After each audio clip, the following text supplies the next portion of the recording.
Den, welcome Alex, to the Gamma Experience. Thank you again for supporting us, and thank you for coming to our event. So talk us through it. How have you found it? It's brilliant. I was working out earlier. It's my third GX, and it's quite an impressive thing to see them grow year on year. The speakers, the customers, the content.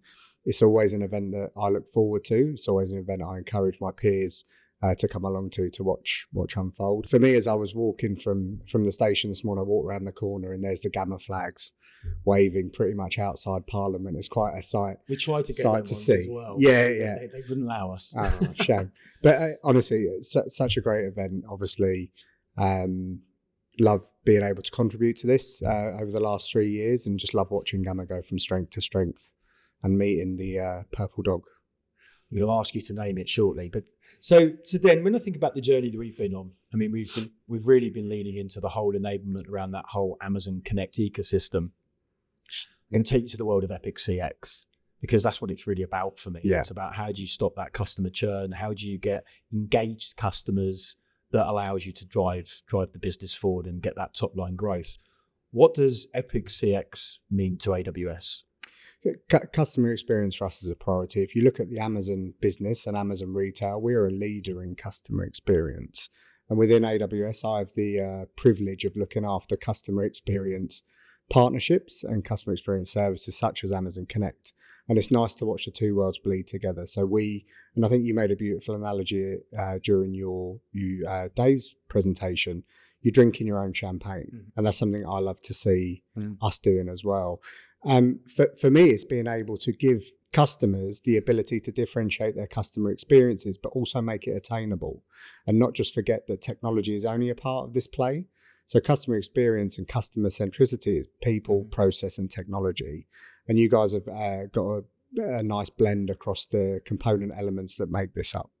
So for me, Epic CX is composable. It's the ability to take the use cases, create differentiated journeys for your customers, but based on the technology that's available, the trends, and the ever-changing customer expectation. I mean, we've watched over previous years, and I know we've probably overplayed the pandemic change and the way that customers became almost fluid in the way that they would interact with us. I'd say if we look around the emergence of generative AI and the focus on AI, again, we're seeing a complete change in the way we interact with organizations, a complete change in our expectation as consumers on what we expect from businesses.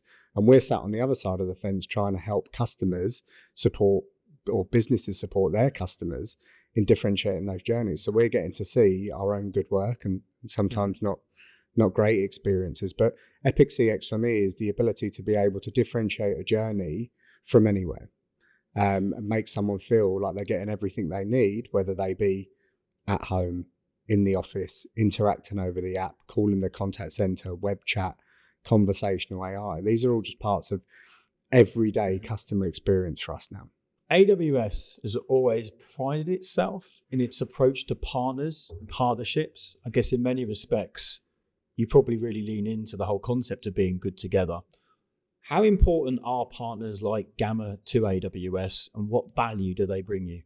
I think for us, but we're a partner first organization, and you can see that from our entire ecosystem of partnerships, whether that be technology partners, implementation partners, distribution partners. We're a partner first organization. The added incentive and the big thing that comes for me, having been in the customer experience and contact center space for 15, 16 years, is you need that partner to add that additional piece. The technology is, like I said, is a component part of that journey. So without the partner, we will struggle with the adoption of these solutions and this technology into that ecosystem. And that's where we've been working together, the last 3.5 years together on building out that value proposition for our joint customers, and I call them our joint customers. So it's really important to us to have these partners to be able to support the customers in their transformation, utilizing a very strong technology portfolio that AWS bring to the table. Mm-hmm. We heard earlier from a very good group of CIOs talk about, I guess, being geeks and being curious.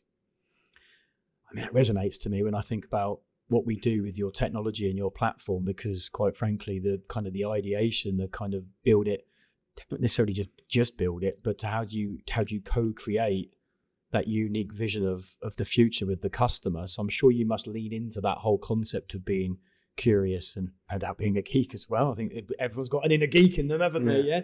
But how important do you think that superpower of being curious is when it comes to approaching the AWS toolset? Yeah, and I think geek chic is a thing now, right? So it doesn't have to be a bad thing now. But being curious, and AWS specifically, and I think you guys have mentioned it a few times, we are customer obsessed. Mm-hmm. So we have a concept internally at AWS or Amazon of working backwards. Mm-hmm. So 90% of our product innovations come from customers and partners. So these aren't things that we think people want. These are things that people are telling us they want. And that gives us unique ability to co-ideate, co-create solutions and offerings. Mm-hmm. It doesn't always have to be a technology offering. We're talking, consultancy offerings, managed service offerings, but to give customers and the markets the solutions that they need based on what we've heard, feedback we've had in the field and everything like that. Mm-hmm. I guess to get a bit of crystal ball out now, if you get your crystal ball out to look out what you think the world of CX looks like and that journey we're all on to deliver epic CX, what do you think it looks like? So for me, looking forward into the future, I think I touched on it before. There's a couple of points to that. One, it's composability. It's the ability to innovate and differentiate for customers because the demand and expectation is moving quicker than sometimes legacy contracts allow. Maybe that customer's stuck with something for the next 3 to 5 years. Does that mean they can't do anything for 3 to 5 years? And the way that customer experience is such a priority for the CIOs that we heard from this morning, it's important to make sure that we can work around those points. So for me, it's understanding the data, it's data-driven customer experience in a composable fashion that allows us to innovate, start from anywhere, and give customers attainable journeys in relation to things like customer 360 use cases. We're seeing churn reduction within organizations is a huge impact now. So how do I make sure that I'm covering my churn reduction when that person contacts my contact center? I need to know everything about them. Are they a churn risk for me? And lowering a customer's or a company's churn risk is huge revenue realization for them. So, okay, so wrapping things up then, in a nutshell, what does being good together mean to you? It's a brilliant question. I think for me, it really does boil back to collaboration. One of our leadership principles here at Amazon is earn trust. And by working together and collaborating together, it gives us the ability to earn trust. And when we do that, I feel safe in the hands knowing that partners are selling the AWS vision, the AWS leadership principles, the things that make us customer obsessed are still being positioned and done by our partners. And that is super important to me. And I think that's part of what we have with our relationship. Perfect. Last question. What would you call the dog? I think I have to say Alex Hares. Oh, God, I'm never going to let that one down. No. Come on. What? I tried to put in a vote earlier. I feel like it needs to be quite a dog-centric name to really resonate. And I kind of settled on like Fido, I think was the name there. But any particular reason, or you just like the name? Just thought a dog should be called a dog. It was really as simple as that. Let's leave it there. Den, Perfect. Thanks so much for coming and joining us here today. As I said, your help and your support is never expected, but it's always appreciated. So thanks for joining us, and until next year. Yeah, thanks for having us. Thank you very much. Good man. Cheers, mate.